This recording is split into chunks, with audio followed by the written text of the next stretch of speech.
2012년 겨울이었습니다. 좀 암울했던 얘기지만 당시 저는 30살이었습니다. 30.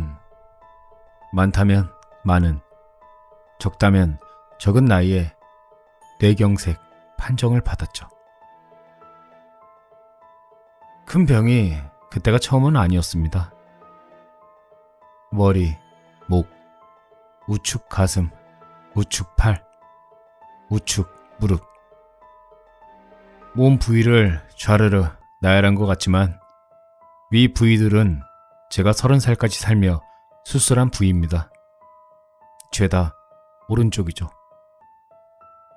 물론 센터에 있는 소중이, 이건 제외합니다.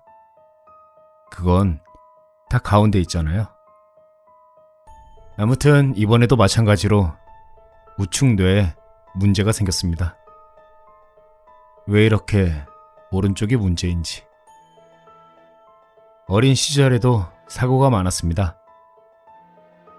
당시 교회를 다니셨던 외할머니를 따라 농로를 따라 교회에 가곤 했는데 그 길에서 참 사고를 많이 당했죠. 어느 여름 오후였을 거예요. 땅거미가 깔리는 오후 늦은 시간에 교회에서 돌아가는 길이었는데 오토바이에 치였습니다. 당시 한 5, 6살 정도 됐을 겁니다. 몸이 유연해서 그랬는진 몰라도 크게 다치진 않고 일어났고 그 다음 주에 교회에 가는 길에 같은 오토바이에 또 치였습니다. 그럴 수도 있죠. 그럴 수도 있습니다. 근데 그 다음 주에 또 치였습니다. 3주 연속. 그쯤 되니 저도 사람 새끼라고 학습 효과가 있었는지 4주차엔 오토바이에 안 치이겠다고 길 가장자리로 걷다가 수로에 빠져 반 죽을 뻔하다가 할머니의 손에 끌려 나왔습니다.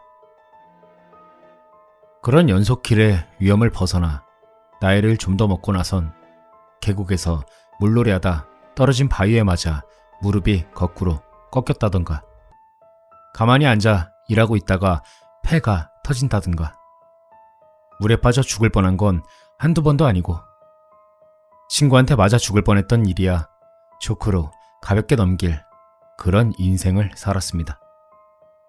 참 죽을 고비 많이 넘겼습니다만 근데 이번엔 달랐습니다. 이제까지야 누가 도와줬는지 잘도 살아남았지만 이번엔 달랐죠. 이번엔 절 항상 지켜주던, 저를 살려주던 그분? 어쨌건 이번엔 절 지켜주지 못할 거란 생각이 막 들었습니다. 30년. 짧은 인생의 마지막을 준비하기 시작했습니다. 죽음을 준비하기 시작한 거죠. 뇌경색 판정을 받고 제가 제일 처음 했던 일은 회사에 사표를 내는 것이었습니다. 나름 책임감 있던 직원이었던 전 그 와중에 업무 인수인계를 했습니다. 이쯤 되면 사장님이 퇴직금이라도 빵빵히 챙겨줘야 하고 회사에 제 동상 하나 정도는 세워줘야 할 것 같다는 생각이 들 정도로 회사 업무에 펑크가 없게 열심히 인수인계를 했죠. 회사 동료들에겐 이직을 한다고 둘러대곤 그렇게 저에게 남은 날들을 소중히 사용했습니다. 하지만 가장 걱정인 건 아이러니하게도 가족이 아닌 당시 제 여자친구였습니다. 불효인 거 압니다만 당시엔 그랬습니다. 여자친구가 혼자 남을 게 걱정되거나 내가 죽고 나서 다른 사람 만나는 게 걱정되는 게 아니고 쟨 도대체 나 없으면 어떻게 하려고 저러나 할 정도로 해맑기만 한 애라서 걱정이 참 많이 됐었죠. 여자친구에게도 제 병에 대해 말을 못했습니다. 물론 제가 마지막을 준비 중이란 말도 하지 못했죠. 업무 인수인계가 슬슬 마무리될 무렵의 퇴근 시간에 전 여자친구와 근처 커피숍에서 만났습니다. 여전히 칠렐레, 팔렐레 해맑기만 하더군요. 한참을 앉아서 한심한 얼굴로 쳐다보고 있었습니다. 대체 쟤는 뭘 믿고 저렇게 해맑은가 하는 생각을 하면서요. 그러다 헤어져서 집에 들어가서 가만히 앉아있는데 나 없으면 이제 얘 드라이브 시켜줄 사람도 없겠다는 생각이 들었습니다. 그래서 여자친구에게 전화해서 밤바다나 보러 가자고 불러내가지고 출발을 했죠. 밤 12시가 넘는 시간에요. 평소에도 간간히 들렸던 오랑리로 내비게이션을 찍고 출발했는데 묘하게도 차가 별로 없었습니다. 쿵짝쿵짝 하는 음악도 듣기 귀찮아 조용히 달렸죠. 내비게이션이 평소와는 다른 경로로 찍어주는 느낌이었습니다. 원래 다니던 길이었는데 밤에 와서 어색한 건지 아예 다른 길로 가는 느낌이었죠. 안개도 참 더럽게 많이 끼었습니다. 여자친구는 고개를 푹 숙이고 옆에서 핸드폰만 만지고 있고 저도 좀 위험하다 싶어 속도를 많이 줄이고 가고 있었습니다. 왠지 덤프트럭 같은 게 안개 속에서 튀어나올 것 같고 데스티네이션이 생각나고 그리고 제일 무서웠던 건 어디서 나는지 모를 새를 가는 소리였습니다. 슥, 슥 하고요. 을왕리에 거의 다 와서는 길이 참 단조롭습니다. 쭉 직진만 하다가 길이 막히면 좌회전을 해서 또 쭉 가면 해수욕장에 도착하죠. 기역자 길입니다. 그 길 초입에 들어가니 안개도 거치고 좀 달릴만 하더라고요. 속도를 정상적으로 올리며 가고 있는데 아까 들었던 그 쇠 가는 소리가 또 들리는 겁니다. 슥슥. 차에 문제가 있나 걱정도 되지만 추워서 내리기도 귀찮고 그대로 달려 해수욕장 입구에 도착했습니다. 입구에 차를 주차시키고 걸어 들어가니 거참 바다에도 안개가 잔뜩 끼어 있더라고요. 가는 날이 장날이라더니 여자친구와 가만히 서서 안개만 바라보고 있었습니다. 귀신 나오겠다 이러면서요. 참 해맑았죠. 여자친구요? 아니요, 제가요. 항상 칠렐레 팔렐레 크앙 하던 여자친구는 아무 말도 없이 안개만 보고 있었습니다. 분위기가 묘하길래 전 귀신 나온다 응 이러면서 장난을 쳤는데 그냥 묵묵히 안개만 보고 있더라고요. 나름 따뜻하게 입는다고 입었는데 으슬으슬 한기가 느껴졌습니다. 겨울바다 거참 더럽게 춥더라고요. 전 그때 여자친구와 차를 타선 안 됐었습니다. 이상하다는 걸 진작 느꼈어야 됐는데 대체 왜 느끼지 못했던 걸까요? 10년 가까이 만났던 여자친구가 이상하다는 걸 왜 그때 눈치를 채지 못했던 걸까요? 스마트키로 문을 열고 차에 타서 브레이크를 밟고 오른손 검지로 시동 버튼을 누르고 왼손 네 번째 손가락과 새끼손가락에 안전벨트를 걸어 당기고 오른손 엄지로 벨트를 채우고 오른손을 힐끔 보며 여자친구가 벨트를 잘 채웠는지 확인하고 왼손으로 라이트를 켜고 오른손으로 기어봉을 잡아 피해서 뒤로 변경하고 엑셀레이터를 밟는 수백 번, 수천 번을 해왔던 그 행동을 하면서 왜 저는 여자친구가 뭔가 다르다는 걸 눈치를 채지 못했던 걸까요? 유턴을 해서 해수욕장을 뒤로 하고 나가고 있는데 여전히 쇠가 갈리는 소리가 났습니다. 슥슥 하고요. 그때 뭔가 잘못됐다는 걸 느꼈습니다. 모든 일은 정말 순식간에 일어났습니다. 살짝 솟아오른 오르막길에 올랐습니다. 새 갈리는 소리가 점점 심해지길래 내일 공업사에 차를 넣어야겠다는 생각을 하고 있었죠. 그게 제 마지막 생각이었습니다. 슥, 슥. 저 멀리서 뭔가가 보입니다. 슥, 슥, 슥, 슥. 옆에 있는 펜션인지 뭔지 모를 건물보다 더 큰 검은 후드 망토를 둘러쓴 듯한 정말 기괴한 모습이었습니다. 검은 팔과 다리가 삐죽하니 망토 바깥으로 나와 있는데 나와는 다르다 그런 느낌이 들었습니다. 저건 정말 무서운 거구나 하는 생각에 몸이 떨렸습니다. 아주 많이 무서웠죠. 저 멀리서 나를 향해 걸어오는 그 모습이 흡사 내 목숨을 가지러 온 저승사자 같았고 본 적도 상상한 적도 없는 기괴한 모습이 정말로 두려웠습니다. 차를 멈춰야 하지만 몸이 굳어있어 엑셀에서 발을 뗄 수가 없었습니다. 그냥 한없이 그 커다란 그 무엇인가의 앞으로 저는 달려가고 있었죠.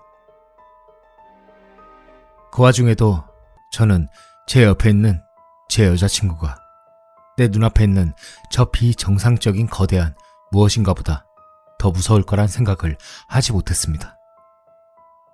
차에선 여전히 슥슥 새가 갈리는 소리가 났고 목이 말라붙었는지 목에서 쇳소리를 내며 여자친구를 불렀습니다. 저것 좀 봐. 저것 좀 봐. 제가 하고 싶었던 말은 저것 좀 봐달라는 말이었지만 말라붙은 목에선 하는 소리만 나왔습니다. 눈앞에 저건 뭔지도 모르겠고 새가 갈리는 슥슥 하는 소리는 점점 더 가까이 더 빠르게 다가왔습니다. 슥, 슥, 슥, 슥, 슥, 슥, 슥, 슥. 고개도 못 돌리고 굳어있는데 여자친구가 핸드폰을 내려놓고 저에게 가까이 고개를 들이밀었습니다. 가까스로 시야 바깥에 여자친구가 움직이는 걸 볼 수 있었습니다. 그리곤 여자친구는 제 귀에 속삭이더군요. 저걸 이제 봤어? 그와 동시에 차 우측에서 뭔가가 뛰어드는 게 보였습니다. 자세히 볼 겨를도 없었습니다. 전 이미 그 거대한 검은 무언가의 앞까지 달리고 있었고 쇳소린 카랑카랑 귀를 찢어대듯 물어대고 있었습니다. 이게 끝이었습니다. 그 하얀, 보통 사람과 비슷한 크기였지만 미처 볼 수 없던 그것과 충돌했습니다. 엑셀에서 발을 떼고 바로 브레이크를 밟을 수 있었습니다. 하얀 그 무엇인가는 제 차와 부딪혔고 쿵 하는 소리가 들렸습니다. 끼익 하는 타이어 소리와 함께 엄청나게 긴 스키드 마크를 남기며 차가 멈춰섰습니다. 눈물이 나왔습니다. 울음이 나왔죠. 세상에 이렇게 무서운 일을 겪어본 적도 들어본 적도 없습니다. 제가 감당할 수 있는 일이 아니었습니다. 아무것도 볼 수도 들을 수도 없었습니다. 목은 여전히 막혀있고 아무 소리도 나오지 않았습니다. 눈을 뜨면 무엇인가가 내 눈앞에 있을 테고 귓가엔 아무 소리도 들리지 않았습니다. 정막만 가득했죠. 날 찢어 삼킬 듯 울려대던 새소리도 잠잠해졌습니다. 너무 무서워서 아이처럼 울기만 했습니다. 아니, 아이만도 못했죠. 전 그냥 무서워서 울기만 했습니다. 평생 뭔가를 무섭다고 두렵다고 생각해 본 적도 없었습니다. 하지만 내 눈앞에 있는 저건 저를 좌절시켰죠. 정말 거대한 두려움을 직면하니 우는 것밖에 할 수 있는 게 없었습니다. 그렇게 한참을 울고 나니 감정이 좀 가라앉는 게 느껴졌습니다. 무슨 생각을 했던 걸까요? 전 울먹이며 차에서 내렸습니다.